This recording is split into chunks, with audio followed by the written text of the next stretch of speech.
software to present the memento to Mr. Vishal Dupar. May I please invite Mr. Kiran Sangita.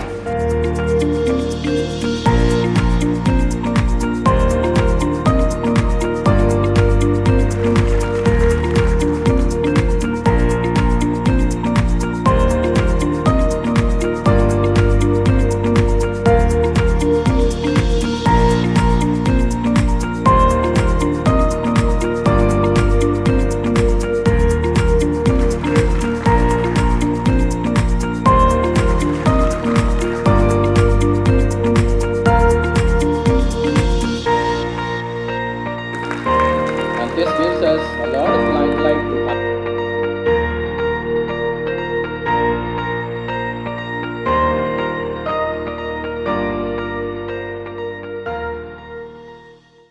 And this brings us directly to a conversation that's both timely and tension-filled.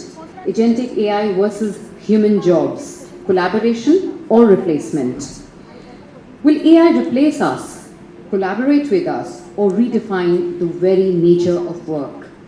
The questions are bold, the implications are vast, and we have an exceptional panel to help us navigate them. To anchor this conversation, we have someone who brings strategic vision and entrepreneurial wisdom, Mr. Kiran Sangita, CEO, Sales Solutions.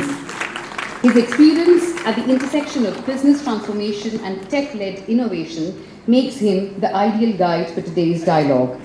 Welcome, Kiran, sir. Something that we all should make an effort to learn and then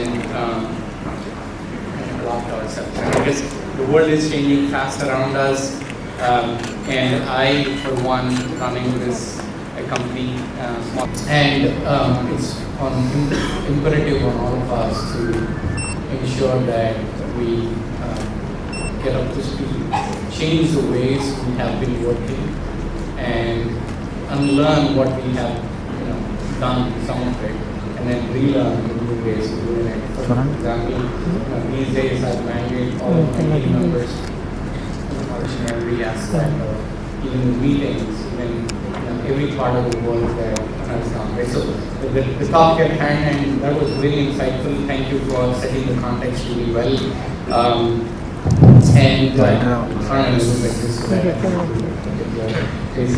so what I see is that this whole evolution is definitely making my life easier. And I was subscribing to it, and one of the first thing I remember asking is, hey, can you book me a ticket can you suggest a travel plan from here to the US and back? They would say, hey, I don't have that information. What I was trained on is very standard. That was, 2 years ago. Now, Agentic AI, the picture is, evolving, changing very dramatically, and for the good, right? It's very convenient for a lot of us. Whatever we used to do,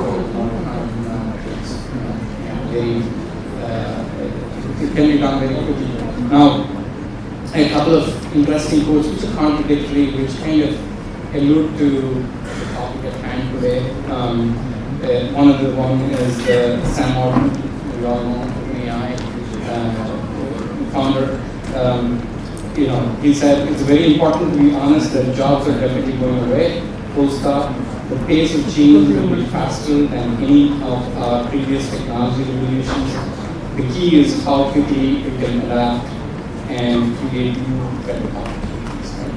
And on the other side, the way I look at it, Reid Hoffman, which is a lot more positive.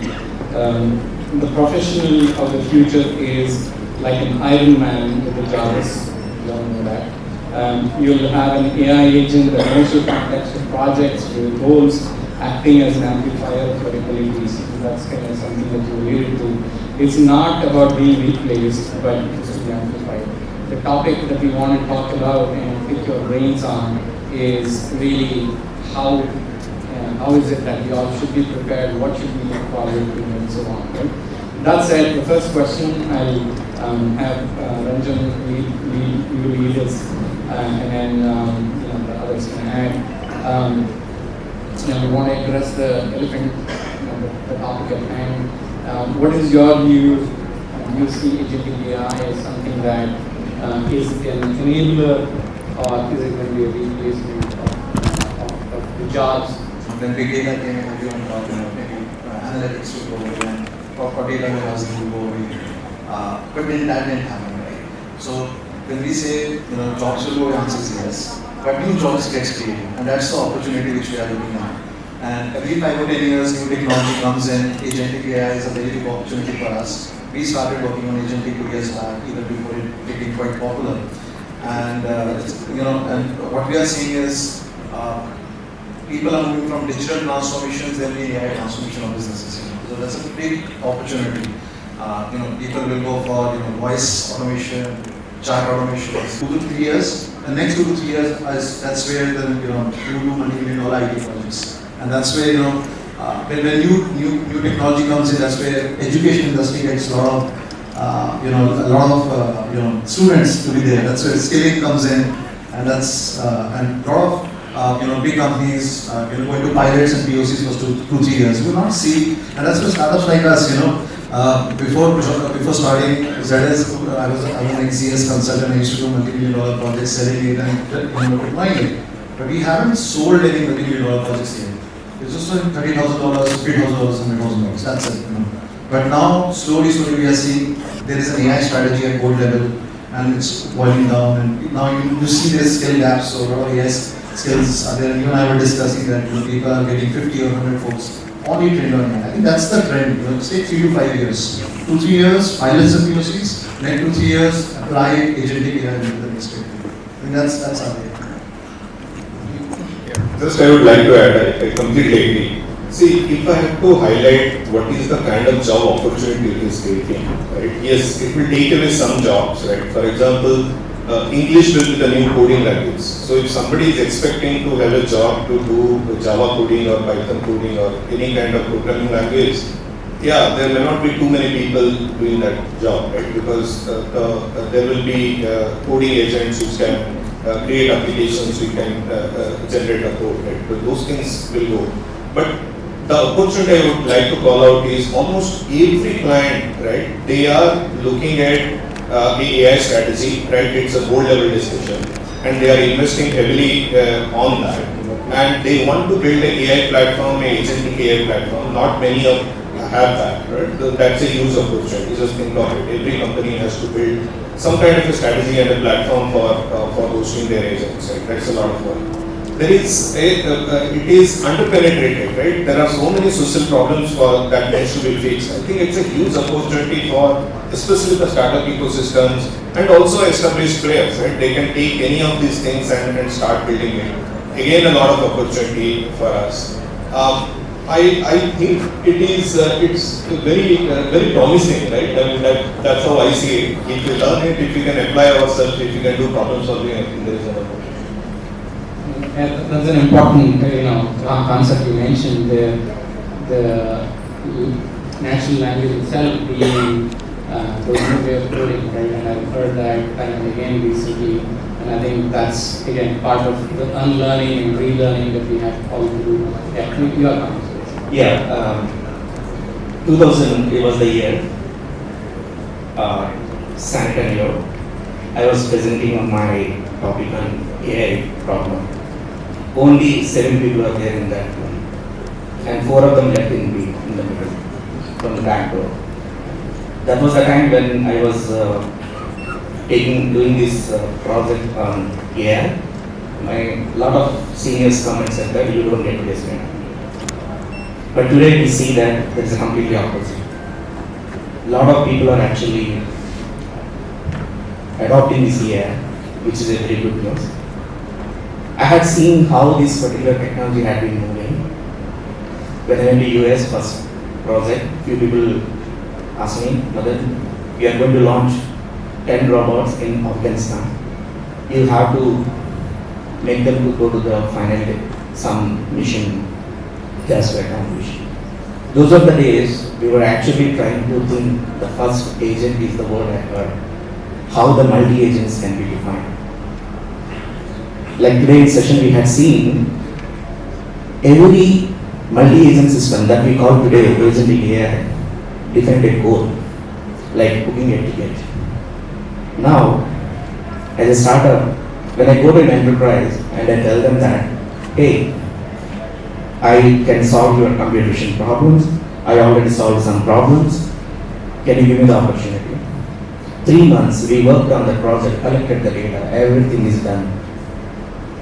At the end of the show, they came and said that, Dr. Madan, we are paying 4 lakhs to these 2 people. You want us to replace them or should I pay that amount to you? So everyone is calculating the ROI before they are adopting this AI. 3 months wasted, all our efforts, end of the day they are actually telling them. So here the problem I would like to address here is that, yes, the question of replacing the human jobs or not, but solving a problem, what we actually learned at the startup here is that we are the people running little money, leaving families at the back and working day and night, going to these enterprises. They really, Dr. Mother, why don't you explain this Agentic AI? Can you give us the talk? Yeah, give us the talks. Like they give us the project, but at the end of the day, we are becoming professors for them, but not getting the project. It's not their mistake. It's the gap between the enterprise and this Agentic AI that we are actually trying to adopt. People still confused about LLM and agent are the same, but no. And the autonomous agents are different. For everything, the moment I tell them that my people, hey, can you really solve this problem? Yes, sir. Shall we go and start this problem and solve it with Agentic AI? Dude, write down 4 lines of Python code. That's sufficient for you to solve this problem. Why are you running after this technology to solve a simple problem? So the problem I want to address here is that, yes, these technologies are advancing so well. It's not necessary Agentic AI is always required. First, calculate that is it really solving my problem, number one. Is it really helping me to save my cost? When this one is actually coming up, our jobs are safe. Because everyone is considering AI as a separate technology. No. The moment you got up in the morning, coming to this place, attending this time, you already designed that Agentic AI algorithm in your mind. How to come? How do I really optimize my cost? What can I reach? The same thing is happening in the same industry. Now, every organization is actually trying to say that, am I safe? Yes, you are safe, but your salary is not safe. Because the premium that is actually I used to show that, yeah, I have done PhD in AI, cognitive AI, I can solve your ML problems, but today, if I go and tell that, 1,000 people are telling that I know ML also, I know ML, I know. I shut up, no, I don't know AI. I can solve your problem, I'm not an AI expert, I just know how to solve your problem. So the point I'm trying to tell for the students who are there, is just don't run after them. And for the business people who are actually coming and telling me that, I got 5 lakhs AWS bill, mother. Obviously, they don't know how to use Agentic AI. They are just putting every LLM and beating it, looking at the answer. Oh no, this is not. Let's press. No. This is something like we are actually playing it like a Barbie girl, but not solving the business problems. So my message here to everyone, Agentic AI is powerful, but not for all the problems. That's it. Yeah. Okay. Yeah, and that resonates really well in that it doesn't solve, it is not a solution for everything. And we all need to our approaching this, need to identify what the problem is that the right solution, and engage with it. Otherwise, the costs overruns and all that. I think I'll share one experience, an excellent question. So, when I joined, started working for Infosys year 2007, my client was Apple. And I was very happy that I got, working in Teradata. Teradata was a very well-known database at that time. And, year 2007, just imagine students who are out there. How old is that technology? Can anyone guess? So 2007, my first job, Apple as a client, would love to work Apple as a client. 2007, technology Teradata, people used to put time to get into Teradata so that they get high paying jobs. It's in 1979, that company started in 1979. 30-year-old technology I was working, and when people, we started, the Agentic paper came on 16th August 2023. We started our company on 12th September 2023. I tell my freshers, interns, the people who have joined us, you're working on a technology which is just few months old. We bet on it even before people thought, it could be the next big thing. So, the industry is divided into two parts actually. One is solution providers, another is technology providers. So we are a technology company. We are building technologies for the world, and that's our core focus has been. Like we created a big vector database. Yes, and I think that evolution from that goes well with my next question. We in India have been primarily on IT, BPO, where the labor arbitrage was a big factor, right? Now, as you were alluding to in your presentation, that kind of that advantage that you had is kind of quickly evaporates because you go to Cursor right now, and there are three subscriptions. Right? One is 20x times productivity, I think 100 times productivity, and there's a $200 per month. So with that, obviously there's a competition where people are able to do a lot more outside, and that takes away that advantage, whatever was taking so many people. My question to you is, with all of these changes, what is the industry to look forward to in terms of how they prepare? And I'm sure emphasis internally is preparing for it, and I think it will help us learn better. And two, how individually, there are a lot of professionals here and there are students also, how they prepare for this sea change that is happening right now. No, this is a very, very good question. Thank you. So the way I see it is AI is impacting every kind of role, not just for the developers. Since you started it, maybe I will take that example. So whatever we are doing as a developer, right? Whatever coding, almost 3 decades in this industry, I have done a lot of coding. But yes, now Cursor can create a better code than what I had created, right? So those kind of jobs probably will go, right? And if you take another example, the doctors who are giving prescription, knowingly I'm taking doctor as a profession, or the professor, professor as a persona, right?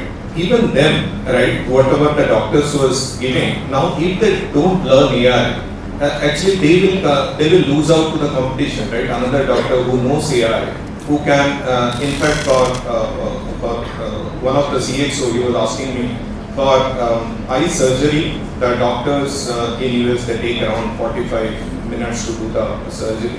But out of that, the initial 15-20 minutes is going through all the report, and then the actual surgery is around 15 minutes. And then after the surgery, you have to advise on what all they need to do and all. It takes 45 minutes. So one of the problem statement you are saying is how Agentic AI can reduce that from 45 minutes to 20 minutes or 25 minutes. Then I can do 2 times surgery, then your productivity goes up, right? So every job, whether professor, doctor, you are into software development, I think if you use AI, and I think you started very well, right? All of us need to be a Iron Man or a Spider-Man or whatever, and we need to bring our agentic avatar along with us, right? To give 5x, 10x, 100x productivity, and that is what it will be. And only those people will survive who know how to use AI. Now coming to how GSIs can handle that, the way we are doing is you have to educate everybody. In fact, I was advising to, I was discussing to one of the board of a big bank, and what they were looking for is more of how to ensure that everybody understands AI, because everybody at a different maturity level. And all said and done, AI is also big hype. We are in the hype cycle, right? At the peak of the hype cycle. So not everything is true, right? Something works, something doesn't work, right? So how do we understand that? So the way to go about it is first educate everybody on the art of possible with AI, right? What AI can do, what AI cannot do. I think we need to educate everybody, right? As people who are in college or coming to the job force, I think it is important for you also to understand how to use various AI tools, right? What kind of applications you can generate or you can build with cursor, what it does, what it doesn't do, and most important, unlearn all the old ways of thinking in a very deterministic way of coding. I think you need to start solving the problem.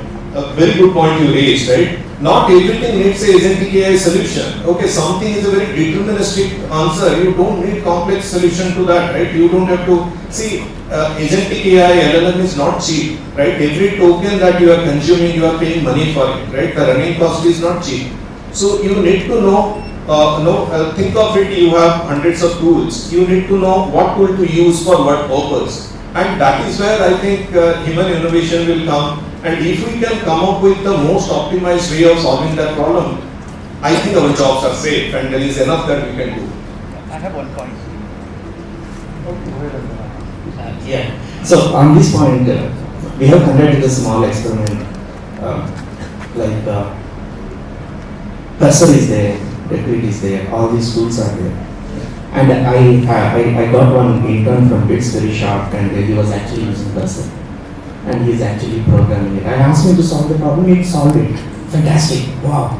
Then I came and asked him, hey, can you tell me how exactly this works? I found a small gap in understanding of the concept of that, what it is. So, what exactly I want to tell is that the cursor and everything, these are all good tools, but some of the people are actually not having that basic understanding of how it works, trying to hit the stone and expecting the water out of it is what it is happening. That is one observation, which means that it is not necessary that you have to do PhD in AI, but at least to know that what exactly I am actually trying to expect out of this AI. Just like I am going to an ATM and expecting money to take out of it. But hitting it something like this one thing, that is my point. Yeah, please. I think I'll probably am promoting myself, but we have a solution to that.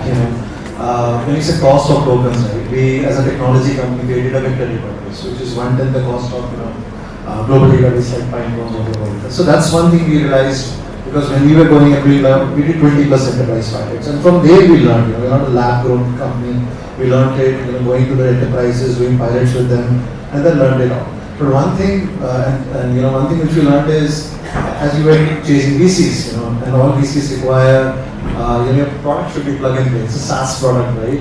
No customers, less of services, AI services. And my co-founder, he's an ex-Department Director Innovation. He was AI head of a C-funded company. He kept, it's just not possible. There is some level of AI services would require to make a production grade application. And I think that's where OpenAI came up with a new concept called as FDE, Forward Deployed Engineers, which is nothing but AI services. So we see a lot of jobs will come because of FDE concept, which is nothing but AI services. On top of it, technology. And I think we sent that to our VC, and now we would have hit a $1 million just a couple of weeks back. Congratulations on that. And 8,000 kind of jobs, so 30 jobs. And I'm honored to have two founders over here who have a locally based AI startups, which is doing really well, and I'm hoping that this will take off. From the Indian context, or the kind of operating the innovation that is happening here. Just to add to what you were mentioning earlier, right? So we definitely, in terms of how we operate, this will change because there is definitely a gap, right? Recently, we were talking to a client. Feels like you're explaining all AI, all the AI terms, and all that stuff similar to what your experience was. Feels like, Kiran, I don't understand all of this. I don't really care. What are the business outcomes? How are you going to solve it? Right? Net, what is the productivity gain? What is it that you're adding to my bottom line? That's what you does. So I think the way we should approach it, not just, hey, I solved this small problem, but understand it from a business value proposition. That's going to be important as we get in. And I think I can relate to it, so just like this technology providers, solution providers. When big data came in, we used to do data to outcome mapping as AI consultant, and whether you should collect this data and there is a business outcome to it. Now I think we AI consultants will be seeing AI to outcome mapping, whether this AI agent will lead to a business outcome or an ROI. Yeah. So those are the kind of frameworks AI consultants come in. And I want to kind of jump from a generic to a very specific. We all, a lot of people work on enterprise or have worked with clients which are enterprises, especially with Agentic AI, a lot of these changes that are happening in the recent past. And this is for our learning as well. How has been the adoption and what have been the challenges? And there is a follow-up question that I have, maybe one of you can answer. No, I think there are a lot of challenges. If you ask me, where we are on the adoption curve, I would say probably it is 2% to 5%. Right? That's a good thing also. That means the next 5 years, 10 years, we have a huge opportunity for adoption. Right? It is just the beginning. Right? For many of the companies, that's one number one. But what are the challenges? Right? There are many challenges in the beginning. I think some of that you guys highlighted. But if I have to call, the first is ethical use of AI, right? If you are building an agent and your agents are interacting with agents across the enterprise with the A2A protocol and all, how will you protect? Just think of it, it's employee, right? Today your employees are coming, you are doing some kind of a checks in the gate, and they are coming to your campus, they are doing that. You put a ODC to control that. Now your agents are there, right? How will you, if some other organization is invoking your agents to do something wrong, how will you stop that, right? And the agents are very powerful because they have access to all the data, they can do many things. You can also put some kind of a code that will be triggered by the agent. So I think that is one area probably we don't know what kind of issues will come, right? If agents go rogue, how to control that, okay? That's one challenge, and many clients are asking. The second, we are talking about all LLMs and all, but with that, the data goes out of the enterprise, and many of the large enterprises are not okay with that, right? So, and rightly so. So, how to address that, right? So, that's another issue. The third thing is more of, why we are talking about agents, but the ROI, you rightly mentioned, right? It is all sounds good on paper, but will it really keep that kind of a ROI? Because the cost is not cheap. Right? You are consuming the LLMs, you are building the platform, the cost of compute, everything is there. Now, will it keep that kind of a productivity improvement or any other ROI, right? That's justified. Clients are taking it, but those are the initial days of challenge. Saying that, I am seeing the ROI is falling in place more and more. The clients who are on the leader side, who are faster to adopt, they are using it. I see telecom sector has adopted in a big way. Financial services sector is adopted in a big way. Manufacturing is a little behind, but probably with the physical AI, I think it will be used plus for the manufacturing companies. So I think it's a mix. Okay, so there's still a lot of evolution to happen. As you mentioned, 2%, very nascent stage, a lot of opportunity. The reason for me reiterating this is we are getting at the ground level. The better we prepared we are, the better we are. As we kind of look at this as a challenge or an opportunity, I think there is a lot of opportunity for sure. And I have a follow-up question on that one. You mentioned about coordinated multi-agent systems, right? And this is, I'm assuming, hey, there are multiple systems that these agents are coordinating together and coming up with a final outcome, so to speak. Now, how do you deal with hallucinations along the way in each of these? Is that a challenge? It is a challenge, and it's a very good question, right?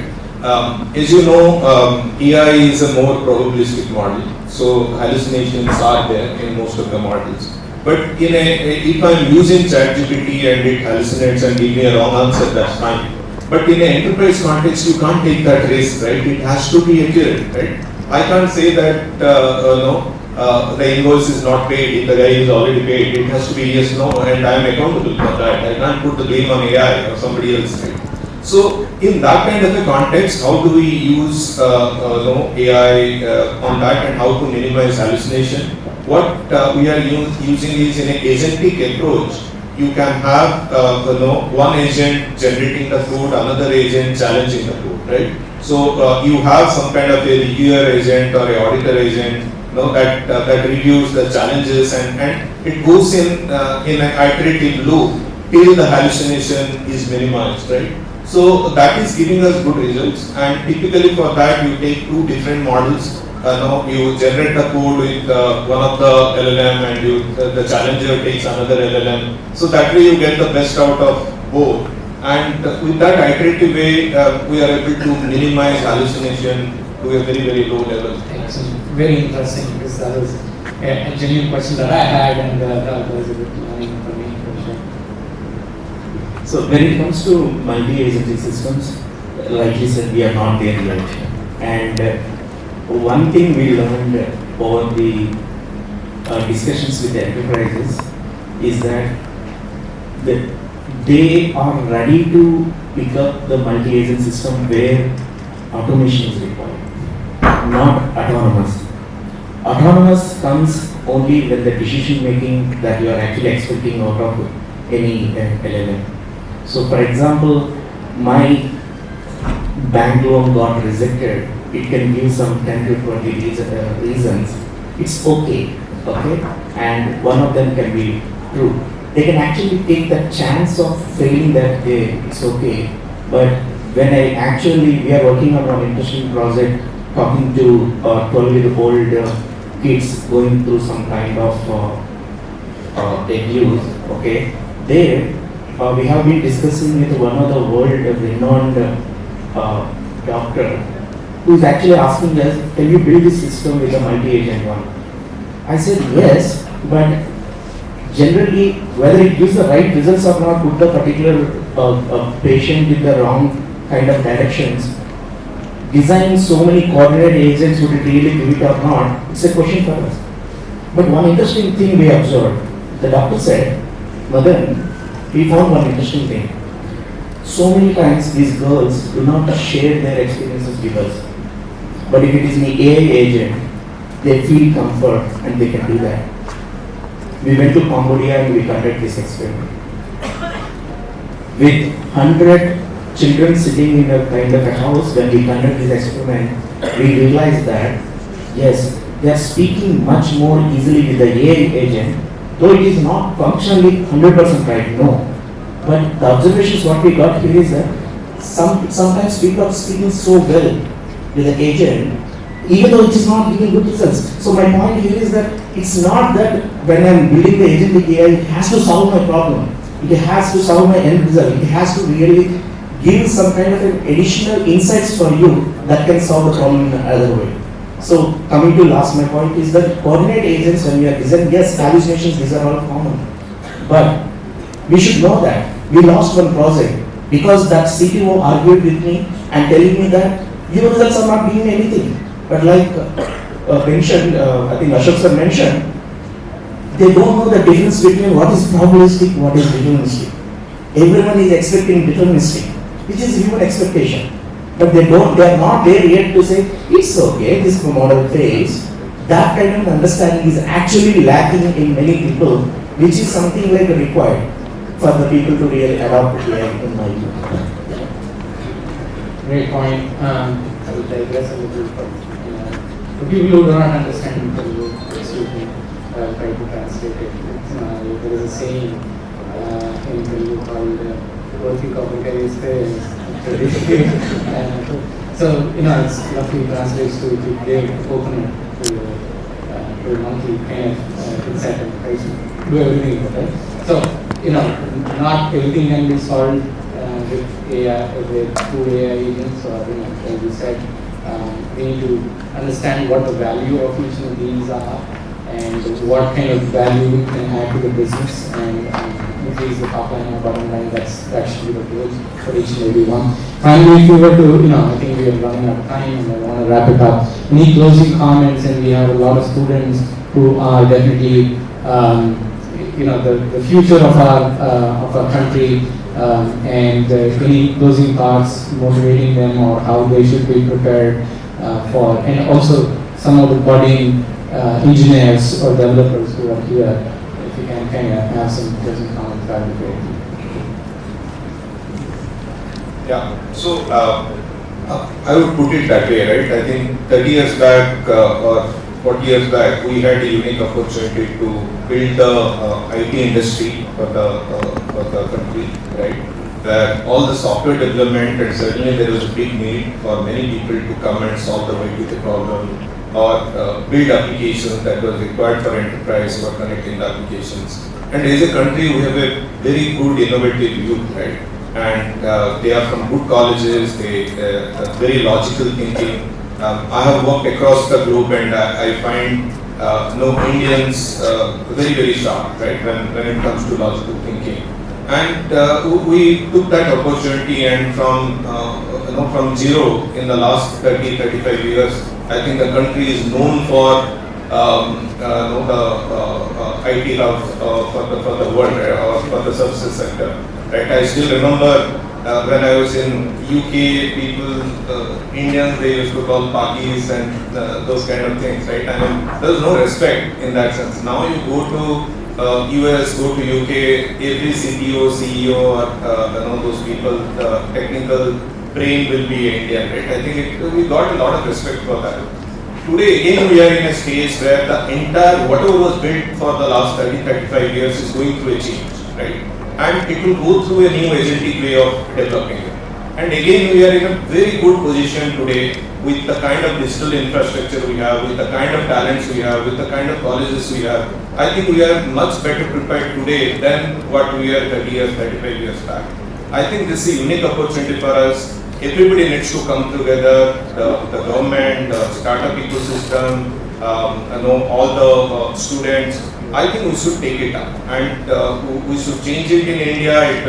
We can democratize, and it will do a lot of social good for India. And the same solution, whatever is built in India, I'm pretty sure it will be the cheapest. You take the Aadhaar authentication, right? It is done with every Aadhaar authentication is some 2 paisa per transaction, right?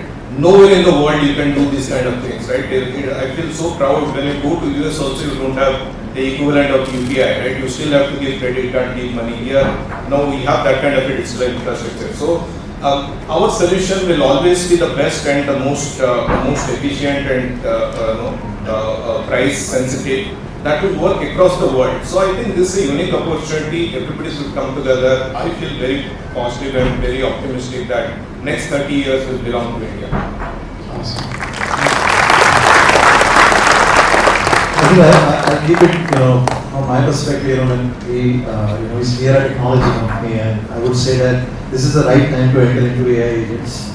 Anytime, there's always new technologies come every 5 or 10 years. Now, since AI agents are just a 2-year-old technology, this is the right time to, jump into this technology, build your patents, build a product. Just to let you know, product companies with a recurring revenue, very high valuations, and very high margins, and you can build it for the world. So I think that's the message. Yeah. Coming to me, especially I focus on students. That's a DNA of professors still there in me. So, yes, you know this difference. Science and technology. When you are solving any problem, don't focus on AI only. I saw many students are coming to me and applying for the jobs, and when I actually talk to them, I know LLM, I know this model, I know that model, I build it, I use this and everything. Very good, that's very good. But where exactly, again we are actually becoming like the tools for the enterprises to just implement them. My suggestion, focus on science. For example, I am solving a healthcare problem, identifying cancer. Yes, somebody who is having big pocket is building an AI tool for you.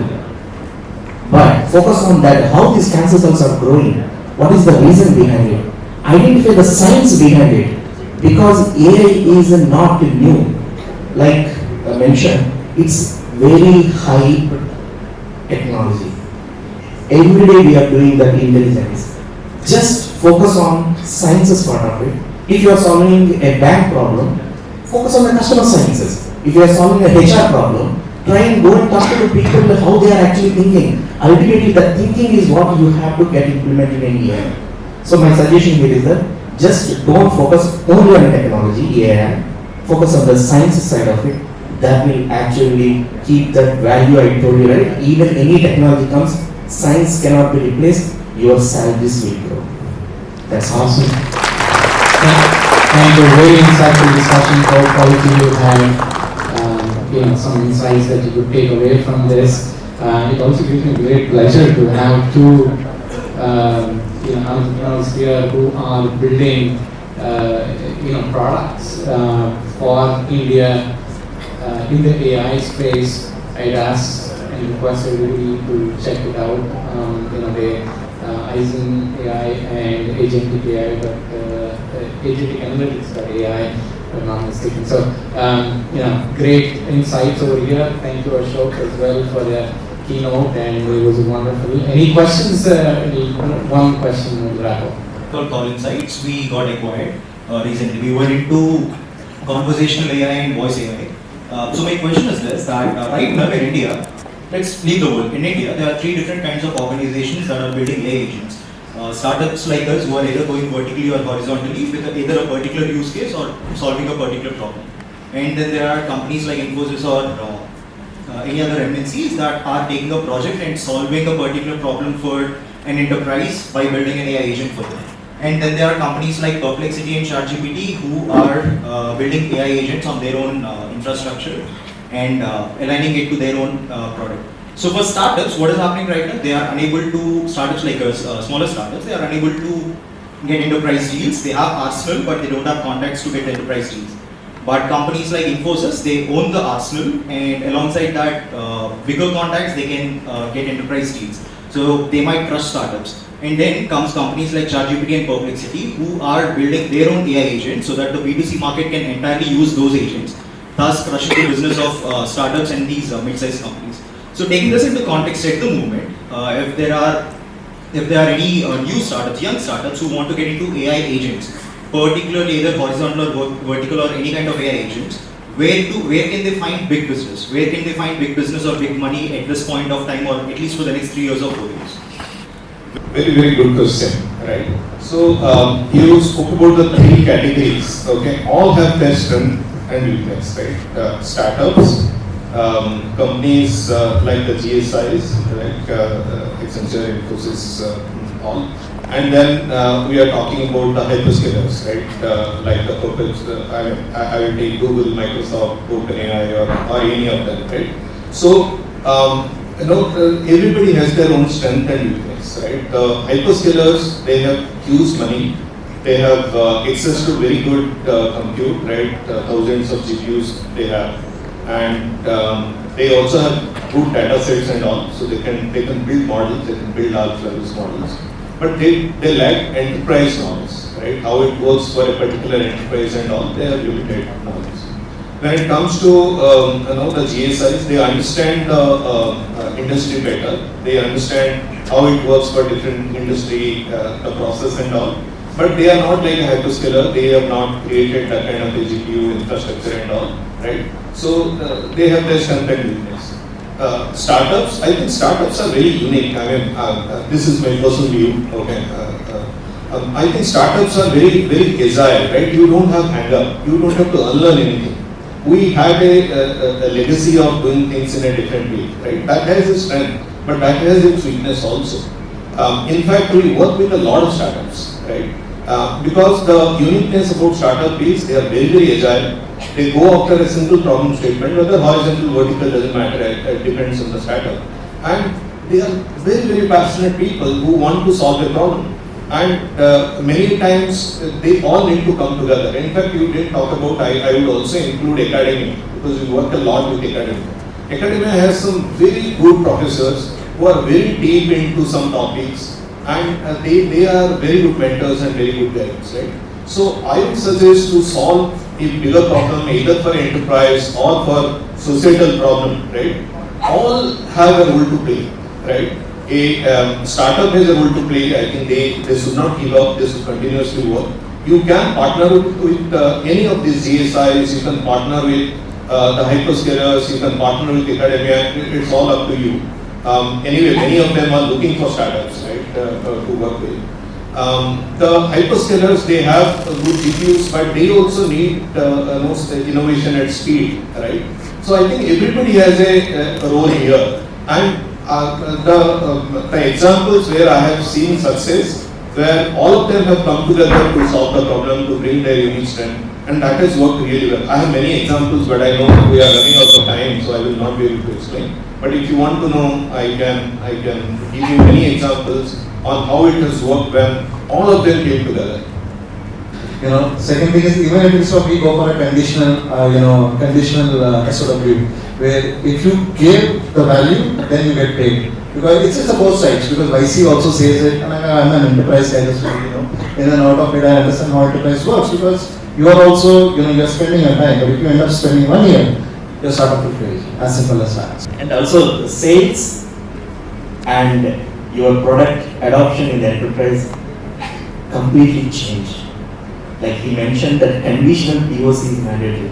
You have to spend and people are not trusting because everybody is saying, I know here. But do it, solve this problem. Nobody is solving the problem.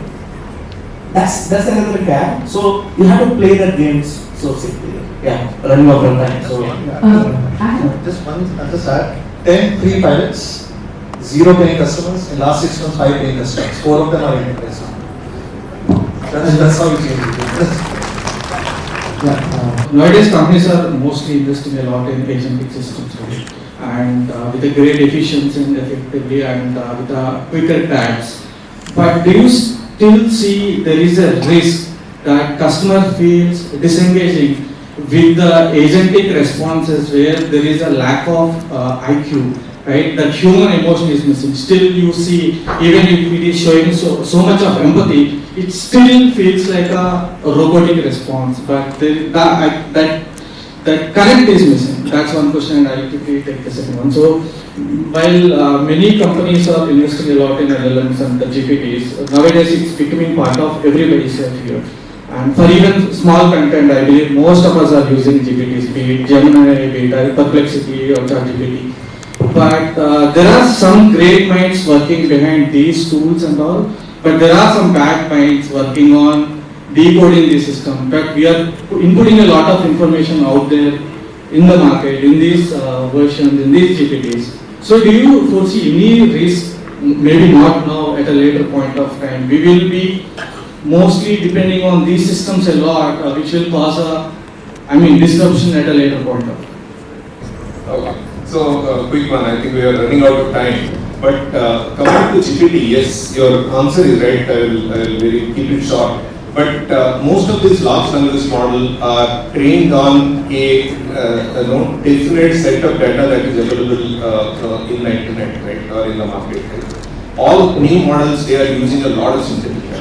So yes, there will be a limit beyond which you can't make the models better, right? Because all others are synthetically generated data.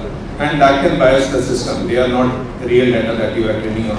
So to that extent, yes. And yes, some bad players are also misusing it, and that's where the ethical use of AI and all that will come into play.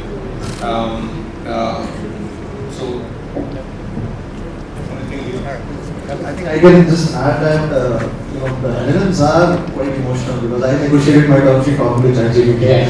So I think I was with that. Yeah, definitely it's evolving. Emotional quotient is something that needs to still needs to. Thank you so much. You all know I'm read for a reason. Humans. It's an invitation to recode the future of work with intentionality and intelligence. Thank you so much. I would now like to engage.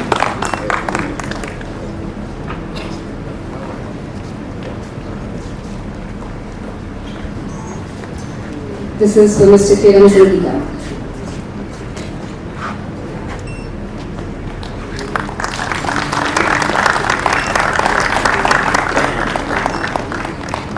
Dr. Madan, thank you so much.